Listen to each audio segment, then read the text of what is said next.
Hello everyone and welcome back to Steins Gate Zero. I'm G, and we are with Maho at the moment, and she has asked us to take her to the radio building where Kursu died. And yeah, that's basically where we are, so let's get started. I'd gone up to the roof several times since then. The time machine was there, and Suzuha and Daru would go up once in a while to do maintenance. Just a few days ago, Suzuha had called me out there and pointed a gun in my face. But even so, I'd never been to that storeroom on the 8th floor where it had happened. I couldn't bring myself to do it. Just remembering what happened was enough to cause a severe flashback. There was no way I could visit the site of her death. Are you okay? You look really pale. Are you thinking about Kursu? Yeah, I guess so. You don't have to come with me if it's going to be hard for you. I'll go by myself. But her face was colorless. Going there had to be hard on her too. But even so, she was trying to come to grips with Kursu's death. I wanted to help her remember our friend. The radio building was going to be renovated. There wasn't a lot of time. No. I'll go with you. Half of the shops had already been moved to another building to make way for the renovation. But many of the shops on the 7th floor were still open.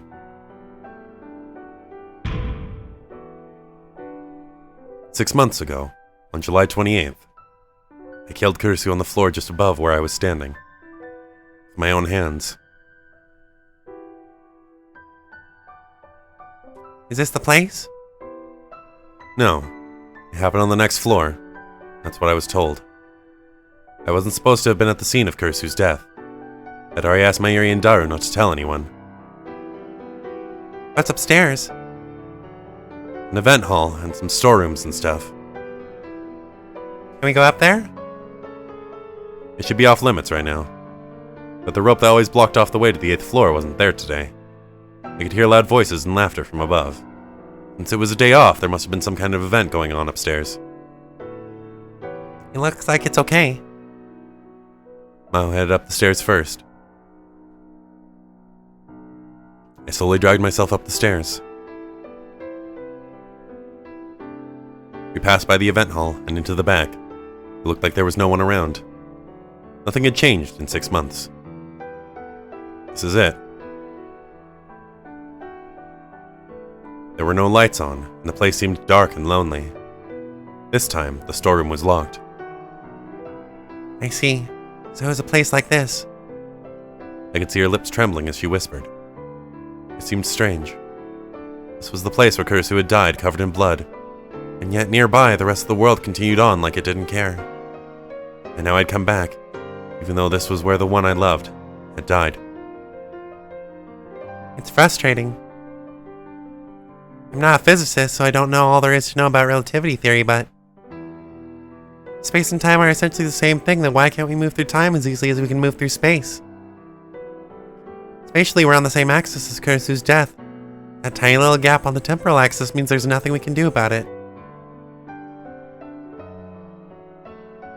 You asked Kursu, no, I mean the Amadeus Kursu, an interesting question before. Whether it was possible to create a time machine. Yeah. I'd love it if you could look into it. I'd volunteer for the first manned test. I couldn't tell from the tone of her voice if she was serious or joking. She laughed, sadly. Time machines are real, you know. There's one right above us. What would she do if I told her that? Would she blame me for giving up on saving Kursu and say she'd go back to the past herself? Wakabe, can you tell me about how Kursu died? I don't know the details. I don't really know myself. Didn't I tell you that before? You know more than I do, right? I was in America. What was Kursu doing in a place like this? On the day she died, there was an event going on like the one happening now, right? We could hear the occasional sounds of laughter coming from the event hall. Dr. Nakabachi made the news last summer. I heard that he sought asylum in Russia and he wrote a paper on time machines. Supposedly the paper itself was terrible. But that made me remember something. Those guys who set fire to Kursu's house in America were speaking Russian. Is that a coincidence, you think? I think the two events are connected somehow. So I decided to look into Dr. Nakabachi. But strangely, there's barely any information on him. If you look online, you won't even find his real name. Most blogs and websites that talked about Dr. Nakabachi are gone now, and all of them disappeared in the last 6 months. Tell me, what the hell was Kurisu caught up in? Is it perhaps still going on? Are you hiding something? Her eyes were pure and sought the truth. Kurisu used to get that exact same look in her eyes all the time. But you shouldn't get involved out of curiosity. I'm done with all this. It's too late. I'm already involved. I've been wondering if the reason we were attacked before wasn't because of me. Because of you? Is there a reason someone would come after you? And then she paused for a moment. I have some of Kurisu's belongings. Belongings? Some of Kurisu's belongings? What'd she mean? Maho had said that after Kurisu died, she'd gone to her home in America and received some of her belongings from her mom. Was she saying now that the attack was because of that? My mind began to race. Russia. Where Dr. Nakabachi had sought asylum. The people who attacked Kurisu's home spoke Russian. And just a few days ago, the Russians, probably, had experimented with changing the past. Suzuha had said that World War III would be set off by the time machine. The time machine? Nakabachi's paper? Paper he'd written about the time machine. The cause of the Third World War. A miraculous, nightmarish paper which would cause the deaths of 5.7 billion people. The time machine he discussed at his press conference was a ripoff of John Titor's. But the one in his paper was different. I never managed to read it, though. But my guess was that Kurisu had showed him the original that she'd written on July 28th, and his paper was an inferior copy. Kurisu had written down instructions for making a time machine. I shuddered. I quickly booted up the Ryan program on my smartphone. I paged through my chat logs. The hard drive in that laptop contained the data for the original version of Nakabachi's paper, maybe Kurisu's paper.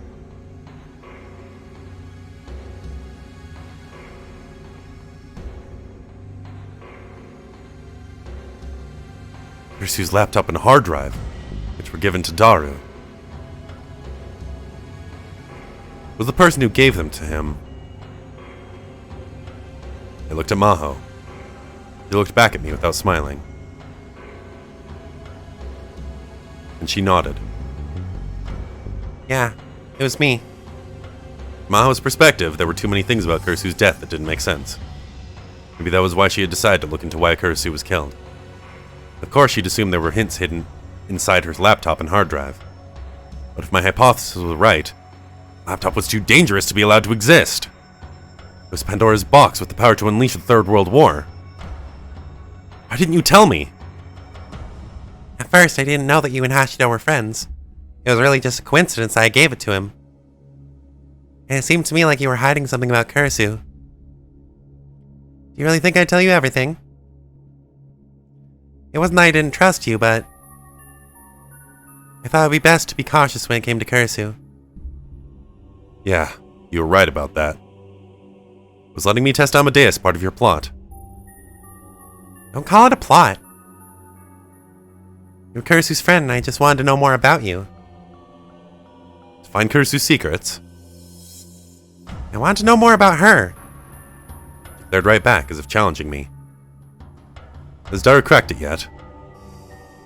Not yet. That's why I wanted to talk to you before I headed back to America. That's why she brought me here. I needed to call Daru right now. Yeah. Yeah, you do.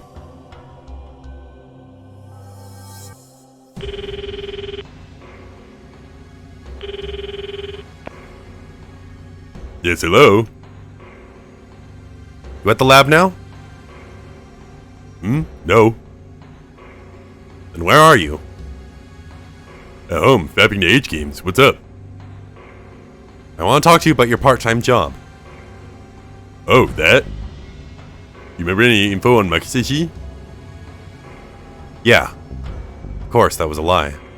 You could be in danger if I didn't get that laptop back right now. I glanced over at Maho. Can you send it over Ryan then? Let's talk in person. Can you meet me at the lab? I'm all tied up right now. Can I wait until the evening? You can play your H games later, man. My bad, I lied about the H games. I'm actually busy at my job. Your job? Well, I was lying to him too, so I didn't really have any room to talk. Okay, where are you really? If you can't leave, I'll come to you. I just need to talk to you right now. I really didn't want to tell you. I do a lot of dangerous work. Oh, whatever. Fine. Come to the address I'm about to give you. The location he gave me was still in Akihabara. It was less than 5 minutes away. Down an alley, a few turns off Main Strip, all the hustle and bustle of the crowd completely disappears. We were on the 7th floor of an old mixed-use building. We were in Akihabara at the center of Tokyo, in the middle of the day on Sunday, and still the alleyway we'd come in seemed lonely and abandoned. There we found the shop Daru had told us about.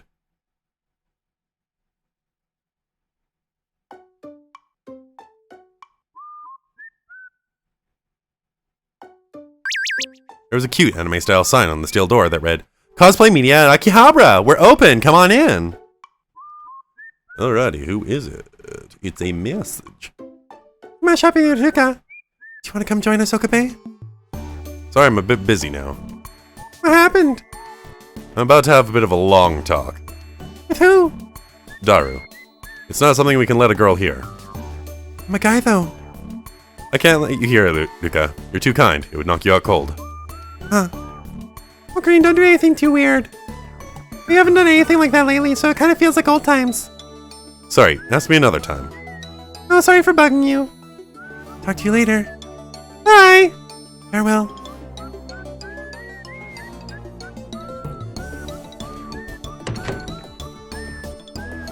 The store was jammed full of cosplay outfits. The wall near the entrance held the new arrivals corner and popular cosplay sections, as well as cosplay wigs, ribbons, jewelry, and props. The other wall held the used outfit section and a shoe section stocked with socks, school shoes, heels, and boots. Even further back, I could see rows of school swimsuits and competition swimming outfits. It looked like the place sold mainly to girls, but this clearly wasn't a location where women would feel comfortable. The other tenants in the building were all shady shops with names like Drops of the Spirit God Incorporated, Space Radio Receiver Sales, and Flower Petal Video Project. You ever been here before? No, last time we met it was in a different building. It wasn't much bigger than this one, though. I see. I felt like I'd seen Daru's dark side. The shop was completely silent. There were no customers other than us. There was a thin man with long hair at the counter who looked like he worked there, but he didn't even raise his head up from his magazine when we came in. To be honest, ever since I'd entered, I'd worried that someone would think I was up to something illegal. Anybody who saw me would think I was a pervert taking a middle school girl to a shady cosplay shop. Yokarin, over here! Daru appeared from the back of the shop. There had been no sign of him a second ago. Wait, Mahotan's with you too, huh? Would you stop calling me Mahotan? Why, it's cute. I feel like I'm being insulted. Forget that. Where'd you come from, Daru? The man at the counter hadn't said anything, which meant they knew he was here. Come with me. Daru headed to the back of the store. One of the rows of hanger racks holding idle cosplay outfits was pulling forward, and behind it I could see a curtain. Past the curtain was a tiny space that led to a door marked Staff Only. If the hanger rack hadn't been moved, I'd have had no idea this was here. It's like an old ninja mansion. Behind the door was a cramped office. Well, no, the room itself might have been pretty big, but the darkness made it feel very cramped. It was honestly hard to breathe. There were 4 desks in the center surrounded by metal racks. The desks and the floor were piled high with all manner of computers and peripherals. There were boxes and bags littered everywhere. I couldn't tell if they were trash or not. There were towers of magazines, games, plastic models, and figure boxes. And the desk was covered in garbage just like the one at the lab. It was too dark to tell, but I was sure the figures he had on display were covered in dust. Why did he need 6 monitors for, anyway? Each of them displayed an image of the store. Evidently it was footage from the security camera. Given the size of the store and the lack of customers, even 3 cameras would have been too many. Well, sit down, I guess. There's no place to sit down. I'll make you a space. Daru kicked aside the boxes on the floor to make room, then set down 2 folding chairs. What's the deal with you in this shop? I'm kinda like the leader of us part-timers. I work for a lot of underground places like this. And so sometimes they let me use their offices like this. Your secret job? Yup. Maybe there was a lot more to Daru than I thought. Is all this stuff in here yours? Nope, I share with the rest of the part-timers. I don't have enough money to buy all this stuff. Or so he said, but who knew if that was true?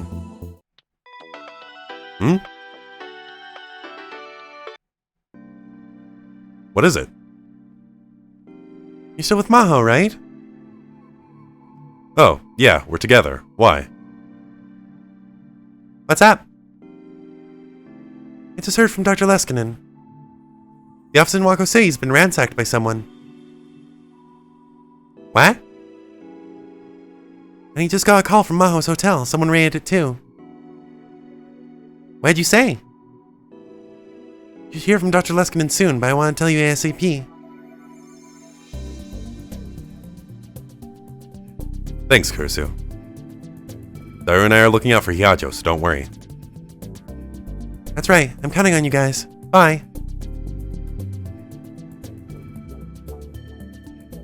Maho looked down and bit her lip. This is what I was afraid would happen. They're after Kursu's laptop and hard drive. Huh? Seriously? We should probably move. I think this place is safe, though. Got a bad feeling. Intuition, you could call it. Got it. Oh, and where's the laptop and hard drive? Daru sighed and grabbed a locked fire-resistant case off of one of the racks. He opened it. Is that where he hid it? The laptop was a deep red Japanese model with a 12-inch LCD screen. The hard drive was American from a brand known for equipping its drives with a shock-resistant rubber case. Let's take it and get out of here. Both Maho and Daru nodded silently.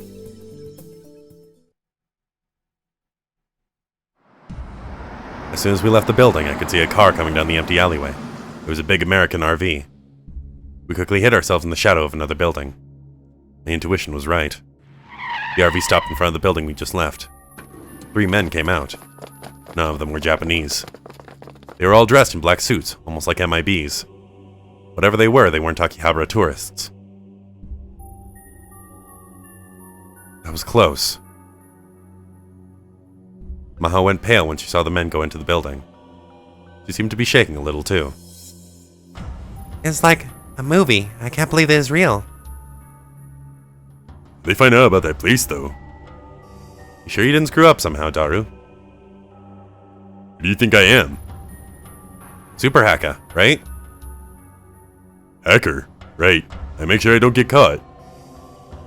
Either that or Hyajo and I were tailed. Don't scare me. They raided your office and hotel room in Wako City. I'm sure they've been watching you this whole time. Oh, right. Maho seemed to suddenly remember something. She took out her smartphone and made a call. I need to contact the professor. You should tell him to hide somewhere for today. If we meet up with him, it could put him in danger. Maho nodded.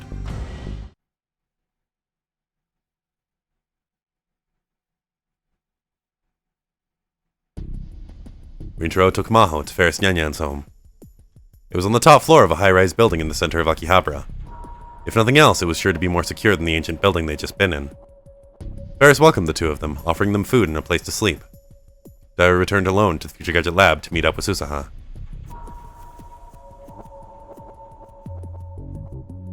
The mere existence of this laptop could bring disaster. We should get rid of it. Once they both calmed down, she started to talk to him about what they were going to do with Kursu's computer. He didn't budge an inch. Usually he was an introvert who never pushed too hard for anything, but this time he was extremely stubborn. Of course, so was Maho. I at least want to crack the password and see what's inside. Right now we can't do that, but There's no time for that. We should get rid of it now. The best thing would be to destroy it. destroy it. There's something Cursu left us, you know? I thought you were a little more logical than this. I didn't think you were this cold. Maho's word made him flinch. Something bad had happened to him. That's how it seemed to her. And it was easy to assume that it had something to do with Cursu, so she decided to ask him why she hadn't gotten to earlier, during the fuss this afternoon. You seem like you're hiding something about what happened to Cursu. What I know doesn't matter. Maho could tell he wasn't going to share. If they hadn't been interrupted this afternoon, would he have told her? Anyway, what should we do with the computer? The computer isn't just something an old friend used to own anymore.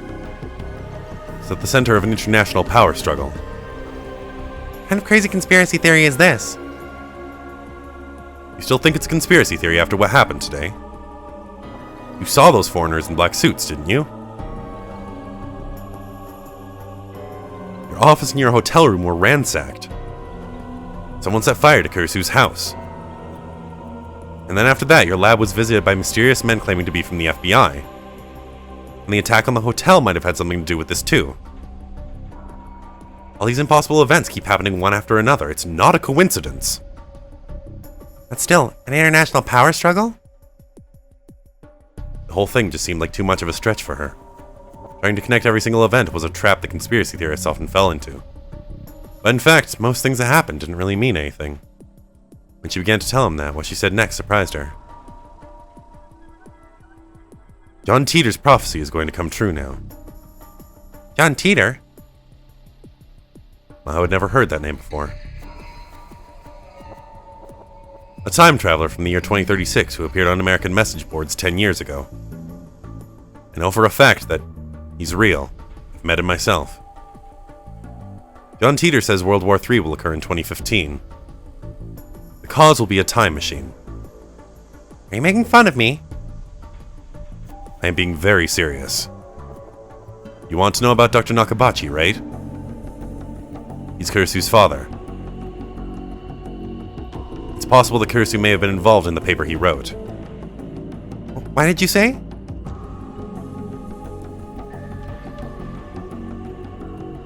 Maho had read Dr. Nakabachi's paper out of curiosity.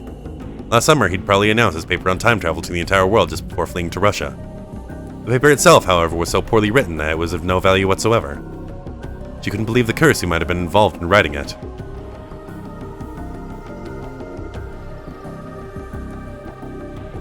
But what if his version was an inferior copy of an original that Kursu wrote herself? What's inside Kursu's computer doesn't actually matter right now. What matters is that there are people who want it. Give me a second. I need to process all of this. Would what Rintaro was saying be true? She took a moment to think. Normally, she wouldn't give something like this a second thought. But what had been happening around her lately just wasn't normal. She couldn't outright deny it. Besides, she was nursing a conspiracy theory of her own. I also thought that someone might be after this computer. But what you're saying is just so different than what I expected. What'd you expect? I thought it might be about using Amadeus for military purposes. Military purposes. She spent a lot of time at the psychophysiology lab. She said sometimes they'd be visited by people who looked like they didn't belong there at all. She said she thought they were from the Department of Defense. Can Amadeus kill someone? How? Well, for example, you could take the memories of a veteran pilot and copy them and use them to control drones. I remember what I said about medical applications?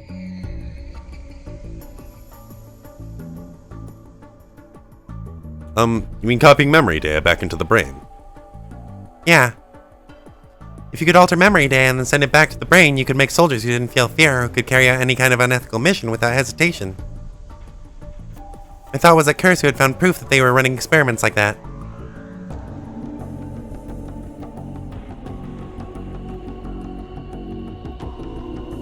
Hey, the US military aren't involved in researching Amadeus, are they? Of course not.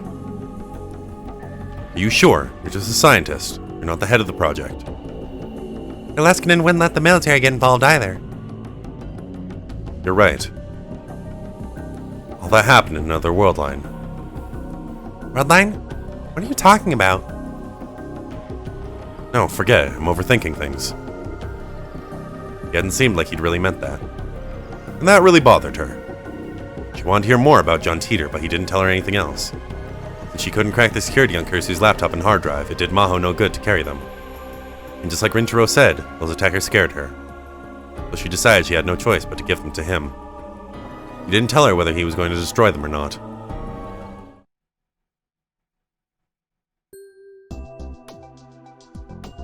Maho, I'm so glad you're safe. When she arrived at their office in Wako City, Dr. Leskinen was already there. He came over and gave her a big hug. Professor, you're hurting me. Oh, sorry. She'd heard that the office had been ransacked, but whatever had happened had already been cleaned up. You clean up, Professor? It was ransacked, but only your and my things were here, so there wasn't a lot to begin with. I've left the rest in the hands of the police. 2 days had passed since the office had been ransacked. Mao had spent both of them at Ferris's home, and only today had she gotten in touch with Dr. Leskinen and gone to Wako City to get her things. They were both going back tomorrow, just as planned. That meant they were saying goodbye to this office. They still haven't caught the guy who did it, right? Yeah. It's been one thing after another since we came to Japan, hasn't it? It sure has. Two of them looked around the empty office. It had been a busy 2 months. So what did you think, Maho? Japan's your other homeland, right? What did you make of it? I can't wait to get back and start my research. I feel like I've been doing nothing but putting reports together for the past 2 months. You're so serious, Maho. That, and I'm glad I was able to experience the place where Kurisu spent her last days. Maho. But she still hadn't figured out why Kurisu had died. Actually, she had even more questions now. It bothered her to go home with so many questions left unanswered. If only Rintaro had told her everything he knew. Come to think of it. The thought suddenly occurred to Maho. What are we doing with Amadeus' tester? Of course, she meant Rintaro Okabe. If both Maho and Leskinen were heading back to America, that meant that his time as a tester was over. That's right. For some reason, the professor was taking a moment to think it over. She wondered what there was to think about. Why not have him continue being our tester? Huh? Are you serious? It's a fact that speaking with an Intolo has caused Kurisu to react in new ways, correct? And I'm planning on adding additional testers in the future, not just him. Is that safe from a security standpoint? Japan and America are too far apart. If something happens, we won't be able to deal with it. It'll be fine. I believe in Intolo. It's not about whether you believe in him or not. If he stays on as a tester, you'll still be able to talk to him, you know? What? I don't have anything to do with this. Are you sure about that? I'm sure. Then I'll take over dealing with Intolo. That doesn't bother me. It still seemed like he wasn't telling her something, but she was too embarrassed to question him further. It surprised her, though, that he was so focused on Rintaro. He seemed to have taken a real liking to him ever since they had first met. Did he simply like the guy, or was it because he was Kursu's friend? Or was it something else? She didn't know. The next day, Maho and Dr. Leskinen returned to America via Narita Airport, just like they'd planned.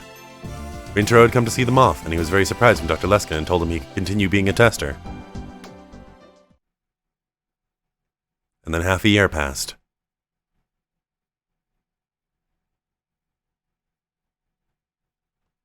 Gehenna's stigma. Mitochondria University's grounds were dead quiet. It was after 11 p.m. Some of the labs worked all night and into the morning, so the place wasn't completely abandoned. But compared to daytime, it was quiet. The lights in the halls were off, and it was a little scary walking down them alone.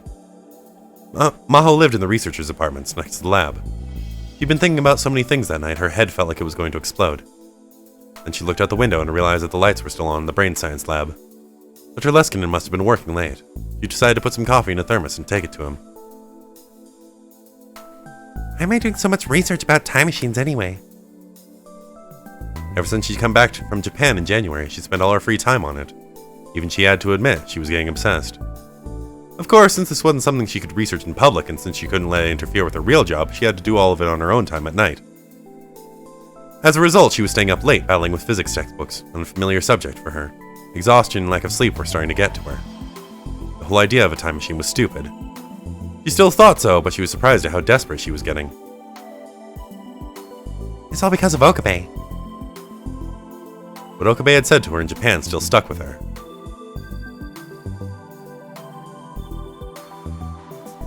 It's possible that Kurisu may have been involved in the paper he wrote. Rintaro could have been lying, or wrong, or simply delusional. A part of her wanted to believe it was real. Of course, from what she'd seen of Dr. Nakabachi's paper, she didn't want to believe Kurisu was involved. It was just that bad. But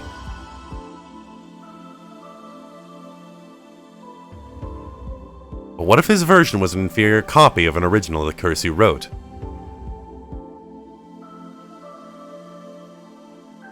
If she could have written it off as a slim possibility, everything would have been so much easier. But it was just like her, he thought, to be unable to do that. I want to find what Kurisu found. That desire was what drove her to action.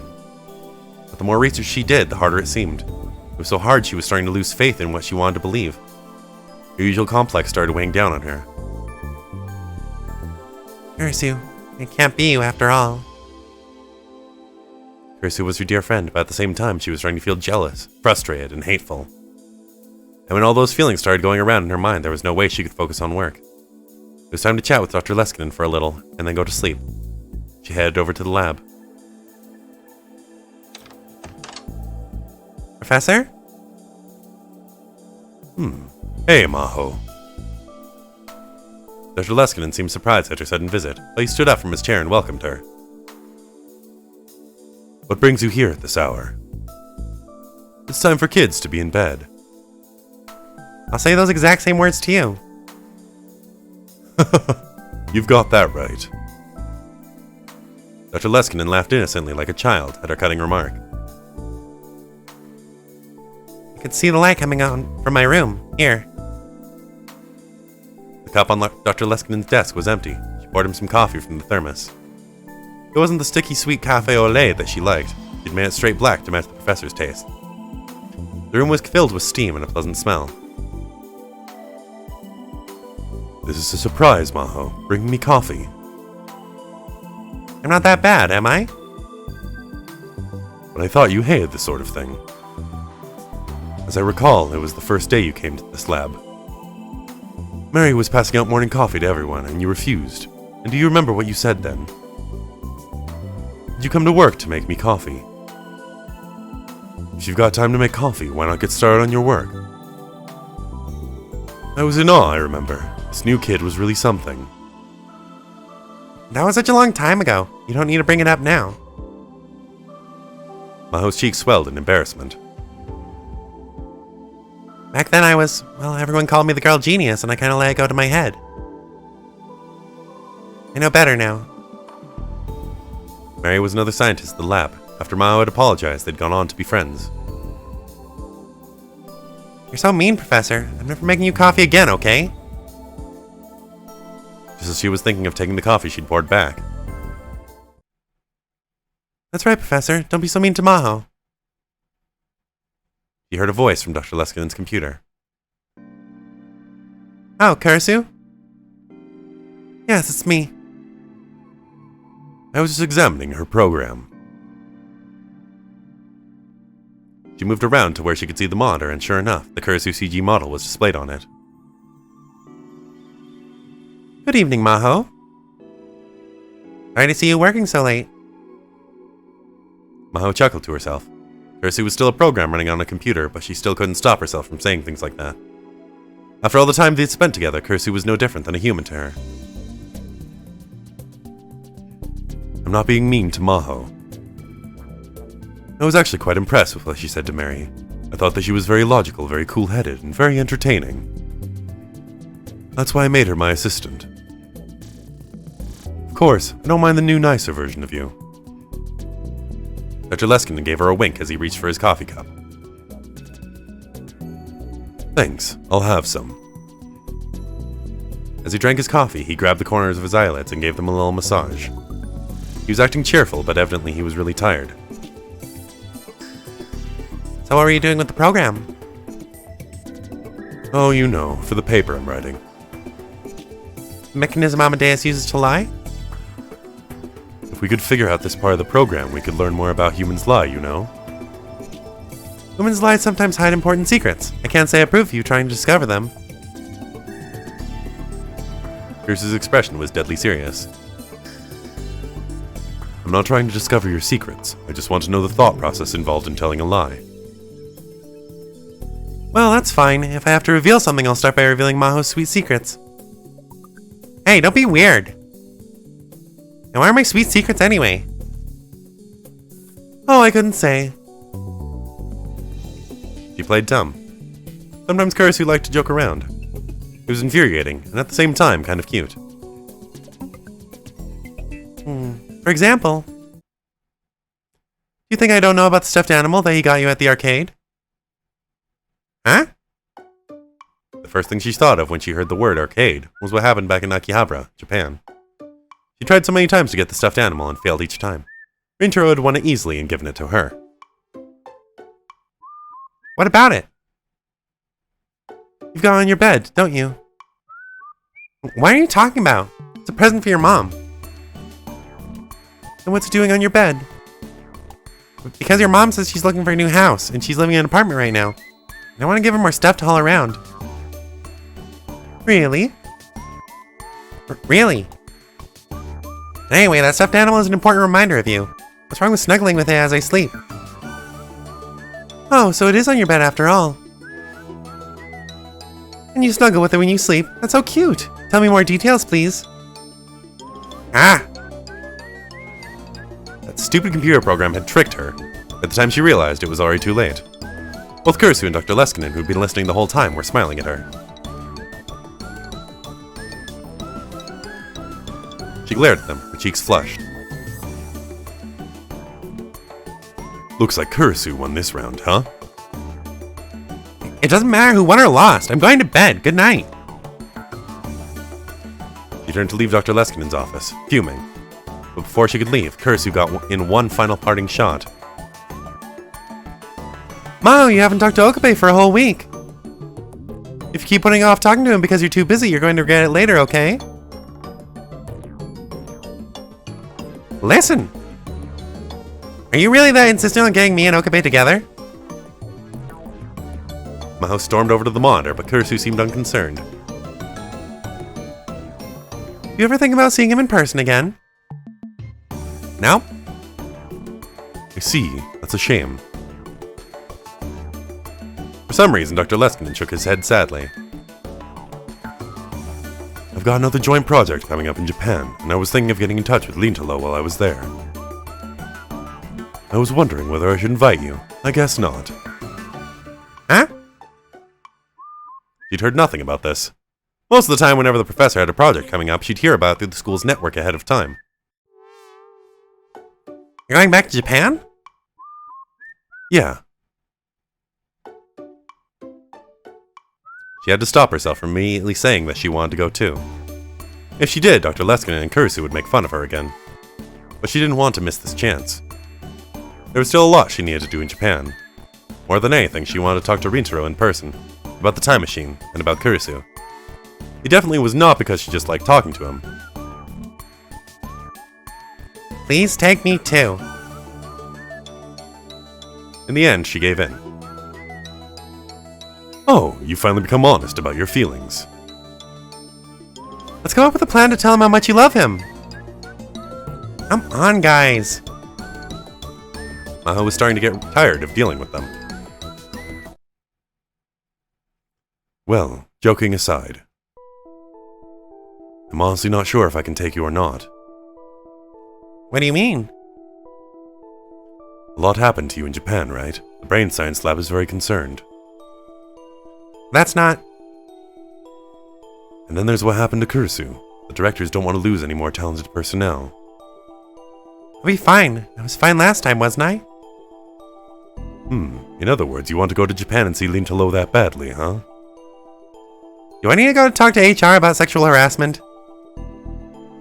Oh, please don't do that. Well, why not seriously consider dating him? It's possible he'll be coming here in the future, right? You should try to get your hooks into him while you can. Stop sounding like a nosy ant. Alright, Maho, I understand. I'll talk to the directors, but just know that I can't guarantee anything. Right, thanks. I'm pretty serious, actually. Are you still saying that? Really felt like she was talking to Kurisu. The feeling was much stronger than when they'd first started on Amadeus. And that reminded her of something she'd almost done many times, but stopped. I'll tell Kurisu about the time machine. She didn't know if Kurisu had completed their time machine theory before her death. But if she had, some clues to it might be hidden in Kurisu's memories. Of course, she couldn't ask her in front of Dr. Leskinen, and she couldn't let others hear that she was making a time machine. If the rest of the lab found out, they'd make fun of her for sure. It wasn't even her field of research to begin with. Okay, Professor. I'm going back to my room. Maho took her thermos and was about to leave the lab. Oh, wait a second. You haven't updated Maho's memory data at all lately, have you?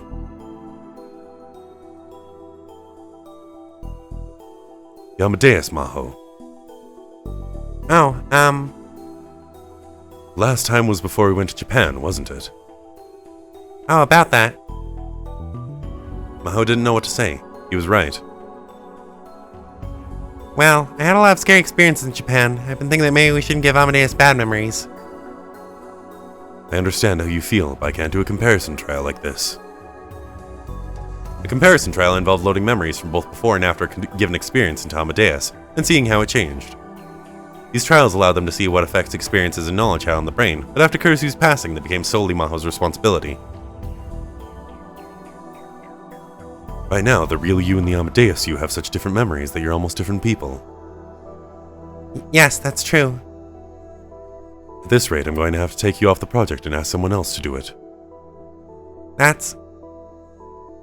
Her expression darkened.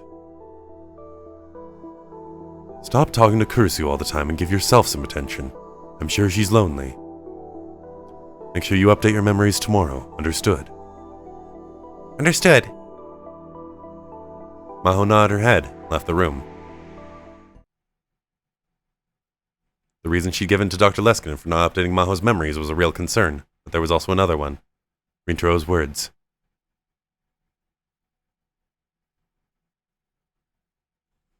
Hey, the US military aren't involved in researching Amadeus, are they?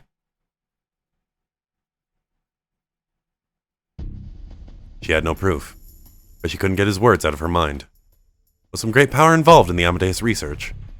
Something so powerful it was outside even Dr. Leskinen's control. If she updated her memory data, Maho would learn about Kurisu's laptop and hard disk. She trusted Amadeus, but that would mean whoever was secretly trying to use the project for their own ends would find out. It seemed silly, almost delusional, to be worried about something like that, but she couldn't get it out of her mind ever since she'd come back to America. I really am overthinking it, though. She whispered to herself. Who's there? Is someone there? She heard a woman's voice from down the dark hallway. Maho stopped dead in her tracks. The hallway lights flipped on, and she saw a group of men and women coming down the corridor that connected her building to the next one. The next building over was the psychophysiology lab. Maho's brain science lab mostly investigated the workings of the brain itself. The psychophysiology lab, on the other hand, was more of a medical department. They looked at how the workings of the brain affected mental states and mental illnesses. Excuse me, I'm Maho Hyajo from Dr. Leskinen's lab. The woman at the head of the group was someone she knew. It was Dr. Reyes, a scientist at the psychophysiology lab.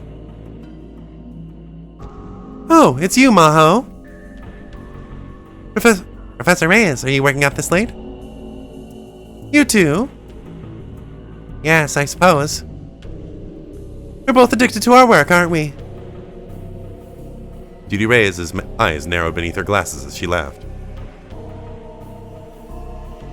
Where's Alexis? Still in his office? Yes, he's working on Amadeus. He really is dedicated. Sometimes I wonder if he doesn't think it's his own daughter. Are you going to need to see Dr. Leskinen at this hour? If it's an emergency meeting, I'll go too. No need for that. I'm having some trouble with my research. I want his help and I want it now. There wouldn't be anything you could do, really. Oh, don't take that the wrong way, but thanks. Dr. Reyes kept smiling as she walked past Maho toward the lab. The other scientists followed her. Problem with her research? What could it be? She took a closer look and saw that she didn't recognize one of the people in the group. It was hard to say why exactly she noticed him. He just didn't look like a scientist. When you spend enough time doing research, you start to get a feel for people who are in the same line of work. He had a totally different air about him, and what was worse, he was behaving extremely rudely towards Dr. Reyes. If he was one of her staff, he wouldn't act like that. And while everyone else was wearing white lab coats, he was wearing a freshly passed suit. It just didn't feel right. She was about to head back to her room when... It bothered her enough that she turned right back around and silently crept back to Dr. Leskinen's lab. The door was slightly ajar. She could hear voices inside. She knew it was wrong, but she decided to push her face up against the door to listen. How long are you going to let him hang on to it? It's a valuable source of information. I'd hate to tip him off and have him destroy it. By the way, we're leaving for Japan this month. I plan on getting it back then. Can you explain why you've dragged your feet for 6 months over this? I have a feeling that they're still hiding something we don't know about yet. I tried to use Amadeus to get it out of him, but... He's a very cautious boy, Arlene Talo Okabe. Why don't you use your special treatment on Maho? I don't think she knows anything. Maho started to panic when she heard her name. And then, she realized she'd made a big mistake. She was so focused on listening to the conversation that she'd pressed her shoulder into the door. The door to the lab wasn't very well built. There was a loud creak and everyone in the lab turned around. Who's there? She knew she should probably run, but her body refused to move. She couldn't understand what she was hearing, and even after they found her, she still couldn't move. She couldn't believe it. She didn't want to believe it. This was worse than being in a thriller, she thought. The other scientists who were with Dr. Reyes grabbed her arms tightly and dragged her into the room. Professor, what are you just talking about? Dr. Leskinen looked a little sad as he walked over to her. His huge body leaned over and peered into her face. Oh dear, you heard, did you? Well, it's good timing. Maho, remember that Japan trip we were just talking about? You're going to come with me after all. She didn't know what he meant. Weren't the directors opposed to it? Was it something Dr. Leskinen could decide on his own? What was good timing? Confused, she glanced over at the computer screen. Kurisu was no longer there. The one thing she knew was... Okabe's words weren't the ramblings of a conspiracy theorist after all.